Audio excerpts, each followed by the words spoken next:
In this episode, we chat with Robert M. Lee, the founder and CEO of Dragos, which is an industrial cybersecurity company that detects and responds to threats in industrial control systems. Dragos has raised over $360 million and is backed by Blackrock, Koch Disruptive Technologies, Canaan Partners, and others. Robert M. Lee is a recognized pioneer in the industrial security incident response and threat intelligence community. He gained his start in security as a U.S. Air Force Cyber Warfare Operations Officer. He went on to build the industrial community's first dedicated monitoring and incident response class at the SANS Institute. We hope you enjoy the show. Robert, thank you so much for taking the time to chat with us today. It's a delight to be with you. You know, cybersecurity is something that we have long been interested in kind of undertaking on the podcast. It's something that's top of mind for everyone. And in recent years, it's become more and more of the main topic. So really excited to kind of get into Dragos, your background, and some of the kind of big issues that you're tackling. Maybe what we could do to start off is if you could just tell us a little bit to acquaint our audience, tell us a little bit about yourself and Dragos. Yeah. So, I started out my career on the Air Force side of the house, but spent most of my time over the National Security Agency. And when I got there, the guidance was go find the unknown unknowns. I was like, what does that mean? They're like, we have no idea, but just go find out new stuff. So I was like, oh, okay. And so I had a very small background in building control systems, water filtration units, wind turbines, things like that.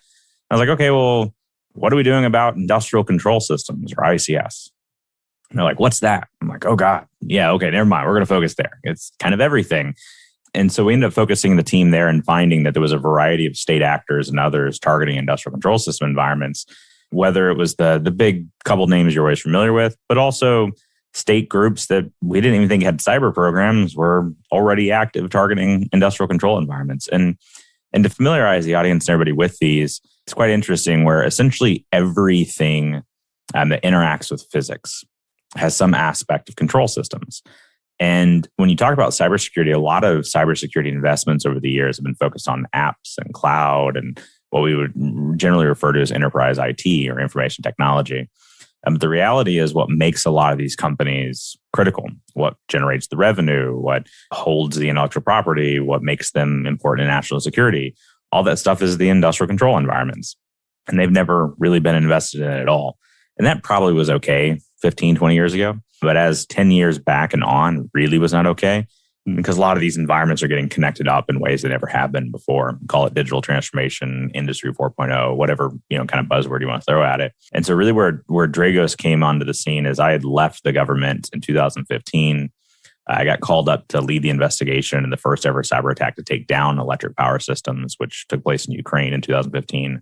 And as I briefed the CEOs and executives and White House and kind of everybody after that attack, it was very clear that a lot of chief information officers and chief information security officers were very IT background, and they wanted to copy and paste their IT security strategies into these operations environments. And that would not be good, and probably would take down more sites than the Russians and Chinese and Iranians combined.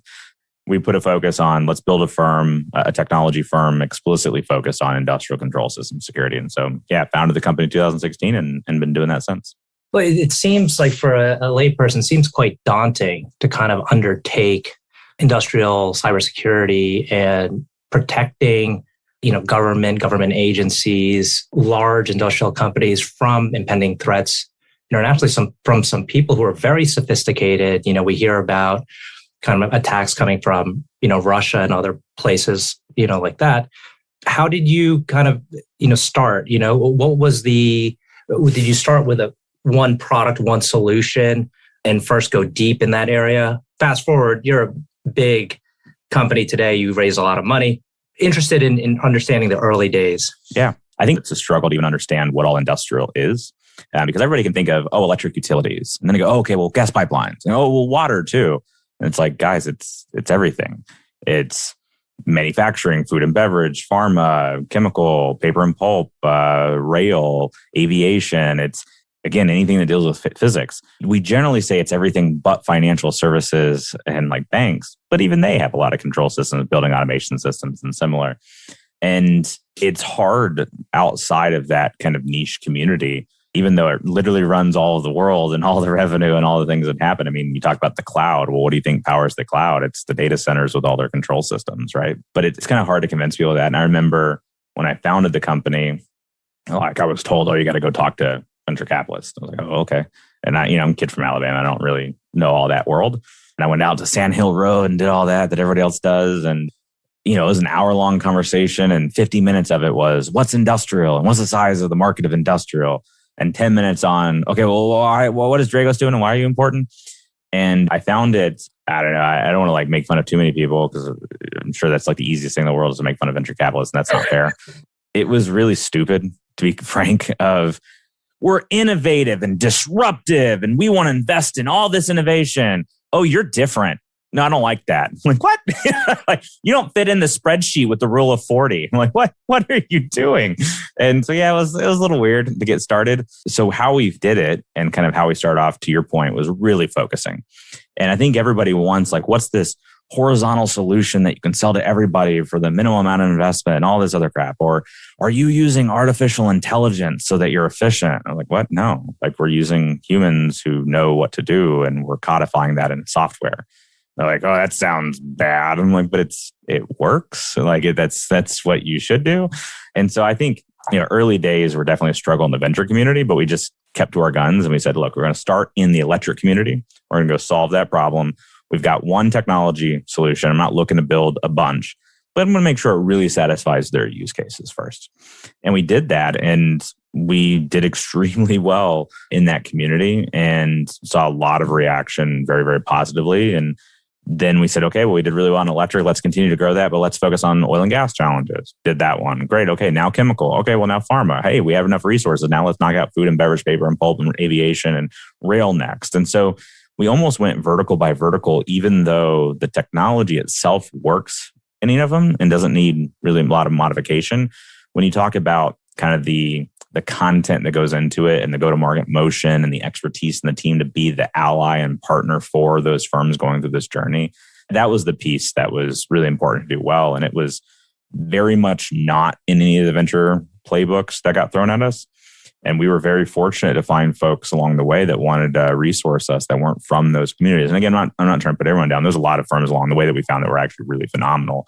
But our A round was led by Energy Impact Partners, which was a collection of power companies that wanted to fund new technologies. The B round was Canaan, which is, they're a classic kind of Silicon Valley firm, but they were heavily into pharma and they understood those needs. The C round was National Grid as a power company and Koch, and the Koch Disruptive Technologies with all of their industries. The D round was the first time we kind of went outside of that. And it was Blackrock. And I think that was, I love my other investors, but Blackrock was probably my favorite interaction of all of them, where I get ready to do the D round. We weren't anticipating it. They preempted us on it, but had the call and said, okay, well, I don't even have a pitch deck because I don't have this ready, but sure, let me explain industrial and the TAM. And they're like, what? We're Blackrock. We know the size of industrial. Like, it's huge. You just tell us why you're the best. And I'm like, oh man, I can do that. And so it was the first conversation I had, which got to focus on what do we do, not what's the TAM. And I thought that was a very awesome conversation. Obviously led us to where we are today. Yeah, I'm glad you're bringing up this, your story and your path with investors, because it really brings to light the importance of having the right investors, because having the wrong investors can very negatively impact the way you steer the company. And by you figuring out early on that traditional venture was not the right route, you were able to steer the company in the right direction. And you are where you are today, raising this big capital and having this great company because you had the right investors. So I guess, shifting to that positive aspect, you mentioned some of the great things your investors have helped you with. What do you think has been the kind of key benefit to partnering with the folks that you've partnered with? I think every interaction I try to learn something, and I think everybody always says that, and it can be hard actually. But the good news is, even with the investors we didn't take, there's a lot of things I learned, And even though it may sound like I'm kind of coming off quipping about VCs, like there was a lot of really good ones along the way too. I think in the A round, there was 124 that reached out to us for me to pitch. And 124, yeah, there was some wasted meetings, but there was a couple that really got. I remember Martine over in Andreessen. We never took a penny from Andreessen. Martine sat down with me for a long time. Hey, here's how I view markets. Hey, we're not going to invest, but God, I love what you're doing. Let me just tell you my view. Sid over at Foundation Capital, same thing, right? There's been plenty of people along the way that have gone out of their way to try to be helpful, even when they didn't necessarily see the market at the same time we did. But probably what's most useful about the venture community for me is on the board level. And look, Energy Impact Partners and Koch kind of stand alone, and they've literally driven business value and all that. But you don't really go to VCs normally with, help me find customers. Like if that's your problem, you probably aren't ready for a VC. But it's normally help me navigate these things that I don't know. I'm first-time founder, CEO, what's going to come up next? What's going to get me in trouble 6 years from now on a term sheet that I shouldn't accept it? We've turned down higher valuations from firms that we didn't think were going to be aligned with what we wanted to do to go to somebody that did. And that was very, very meaningful in our journey. But to that point, I think it really is the board. I view the board as an awesome opportunity to have safe, closed conversations, hard-hitting. We're all going to disagree about a bunch of things, but we all want the same thing. So how do we have that? And how do you do most of the board meeting work out of the boardroom? I have found that the venture folks that have been on our board have been wonderful in providing insights of what they see in other companies, what they see in terms of insights, market movements, and honestly, no pun intended, been a good sounding board. Now, you still got to be careful with that. I remember when the pandemic happened, I had 2 board members come in right when it started and said, you got to lay off 40% of your staff. And I was like, no, but also why? Oh, well, we're on other boards and that's what they're doing. I'm like, but what are you trying to accomplish? Like, forget the prescriptive nature. What's the outcome you want to drive? We want to maintain cash flow because the next year and a half could be really rough. Like, okay, well, what's the cash flow we want? Let me devise a plan to get there, but don't prescribe actions from a board level because that's not what a board is there for. And so you still have to balance it, but I found those interactions to be extremely useful and honestly have helped me be a better CEO. You recently took in a big round. I think it was in the order of a couple $100 million. Yeah, we did 200 at a 1.5 pre, so a 1.7 post billion round, which that's pretty good, I guess. And where's the capital going to be directed towards? Look, the right answer is go to market, go to market, go to market. And sure, we put a lot of resources there, but we're a tech company, and I think that's one of the areas I think some of the maybe the venture folks that we didn't partner with, that I didn't agree with, obviously they got a different point of view and they're not here to represent that. But there was a lot of pressure from folks on, well, you shouldn't put any more in engineering after a C round. Like you just got to go to market. And like, dude, you're a tech company. You have to constantly be enhancing and focusing on your product. That's your big value proposition. You'll get efficiencies at scale, but like, don't over obsess about that early on. Like, yeah, please do all of it. So the correct answer is pour it into go to market. The real answer is across the company scaling, and some teams are scaling slower like engineering than maybe sales and marketing, but you're taking those resources to put in everywhere. And especially as we go and open up new industries and new markets, and we opened up our office in Dubai, opened up one in Melbourne, opened up a location in UK, like all of that is capital intensive, and it's useful to be able to have venture to be able to do that. Your background is obviously very technical. I'm wondering on the management side, how you've been able to kind of adapt and stay in this role of CEO and really lead the company and grow in an accelerated fashion. Are there some key things that you pay attention to in order to manage the whole organization well? Yeah. So I think number one is a lot of humility on learning from people around you. Like I've got a very good executive team who's been there and done that. And so I tell them when I hire them, like, hey, perfect world, you'd have an amazing CEO that could coach and mentor you. That's not this relationship. I'll provide input, but I'm a first-time founder CEO. The downside is you got to be coaching and mentoring your staff, and you're going to be coaching and mentoring me on what you see. I'm never going to have the privilege to be a head of marketing, head of sales, head of engineering. So I need to learn from you. And so I established that early on with the exec team, and it's worked out really, really well there too. The other aspect of that too is ignoring bad inputs. I think a lot of people talk about culture and all these things as if it's like this magical thing that you put in a handbook, but it's day-to-day actions. And some of the worst part of day-to-day actions, the things that make you the sickest, are the things that are most important, like firing people. You get people that are not a good fit in your culture. We've all worked in places where we're the boss or not. where we had a great work environment and we were some jerk we were forced to work with, and it was, HR was slow on something, whatever else, and you ruin half a year quickly. And then you start seeing attrition from people that just don't want to be in that working environment. And so for us, we put a lot of emphasis on transparency and candidness. And we are kind of our 4 tenets at the company is candidness, transparency, respect, and assume no malicious intent. But to me, I think if I open up everything I'm doing, it's okay for us to disagree, but you never have to wonder what I'm doing or why I did it. So I do everything from briefing board decks to the company to any decision. Hit me up in Slack, whatever you want, just immediately available and transparent on every single interaction, even our pay. We post pay on the website and post it internally.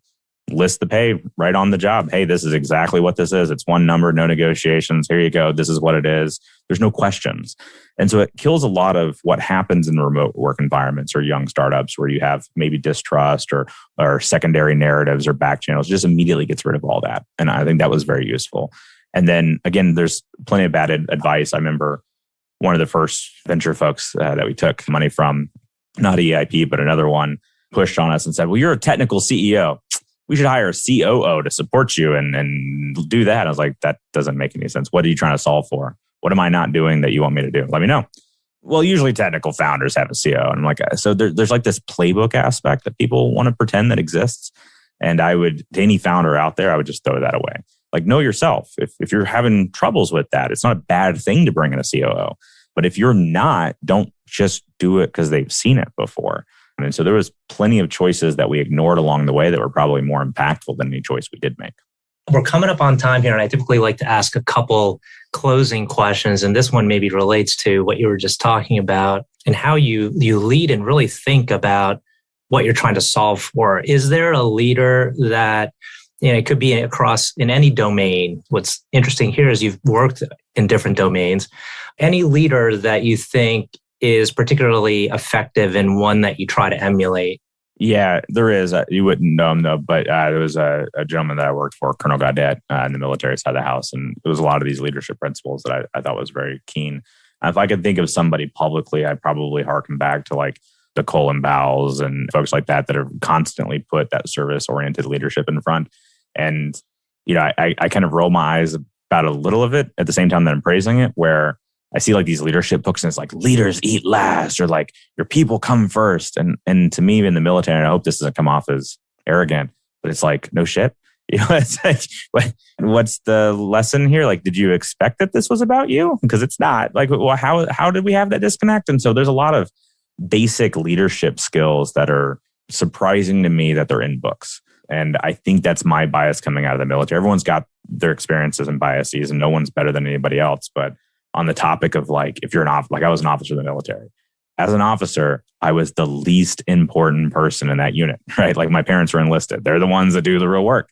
Same concept. The CEO, in my opinion, is like the least important person in that company. It's like, I'm here to be advanced HR. Like I'm here to help you achieve the mission, not to think that I'm the person that knows it. Speaking of books, that brings us to our last question. Particularly interested to hear your answer on this because you seem like a very thoughtful person. Is there a good book that you would recommend? It could be one that has had profound impact in your life. It could maybe not have, but you just thought it was particularly good. I generally like reading things outside of your expertise, something that's new, right? I mean, I think Charles Koch wrote a book on management principles and MDM.